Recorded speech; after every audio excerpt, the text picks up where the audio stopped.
America ने अपने यहाँ अवैध तरीके से आए भारतीयों की जिस अनुचित तरीके से वापस भेजा, उस पर संसद में जो आपत्ति और आक्रोश जताया गया वह उचित ही है। निसंदेह अमेरिका अथवा अन्य किसी देश को यह अधिकार है कि वह अपने यहाँ अवैध तरीके से प्रवेश करने वालों को संबंधित देशों को वापस भेज दें, लेकिन इसका कोई औचित्य नहीं कि वह उन्हें हथकड़ी बेड़ी लगाकर अमानवीय तरीके से भेजें। गत दिवस अमेरिका ने अपने सैन्य विमान से जिन 104 अवैध अप्रवासियों को भारत भेजा, उन्हें हवाई यात्रा के दौरान हथकड़ी पहनाए रखा और उनके पैरों को जंजीरों से बांधे रखा। आखिर यह करने की क्या ज़रूरत थी? माना कि इन भारतीयों ने अमेरिका में अनुचित तरीके से प्रवेश किया, लेकिन वे वहाँ से बेदखल किए जाते समय सामान्य गरिमा के तो हकदार थे ही।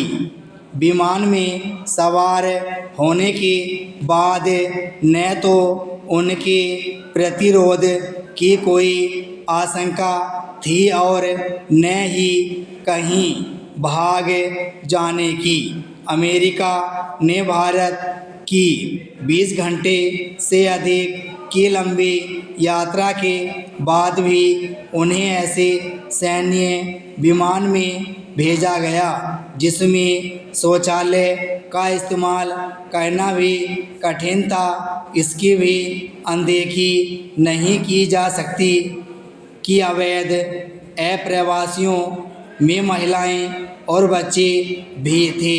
उनके साथ भी संवेदनहीनता दिखाई गई। अमेरिका पहले भी भारत के अवैध अप्रवासियों को वापस भेजता रहा है। ओबामा और बाइडन के कार्यकाल में भी तमाम अवैध अप्रवासी वापस भेजे गए, लेकिन यह पहली बार है जब उनके साथ अमानवीय व्यवहार हुआ। भारत को इस पर अपनी आपत्ति दर्ज करानी चाहिए, इसलिए और भी क्योंकि वह अपने अवैध प्रवासियों को वापस लेने की हामी भर चुका है।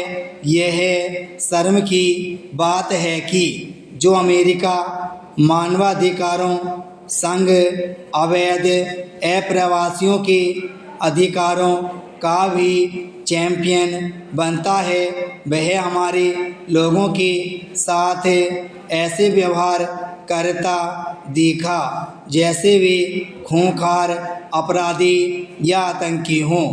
यह ठीक है कि ट्रंप ने अवैध अप्रवासियों को वापस भेजने को चुनावी मुद्दा बनाया था और अब यह दिखाना चाहते हैं कि वह इस पर कोई रियायत नहीं बरतने वाले, लेकिन इसका यह मतलब नहीं कि वह भारत शरीके सहयोगी एवं मित्र देश को असहज करने का काम करें। भारत को ट्रंप प्रशासन से यह भी कहना चाहिए कि अमेरिका में अवैध प्रवेश के आरोप में पकड़े गए भारतीयों को सैन्य विमान से भेजने की कोई ज़रूरत नहीं थी।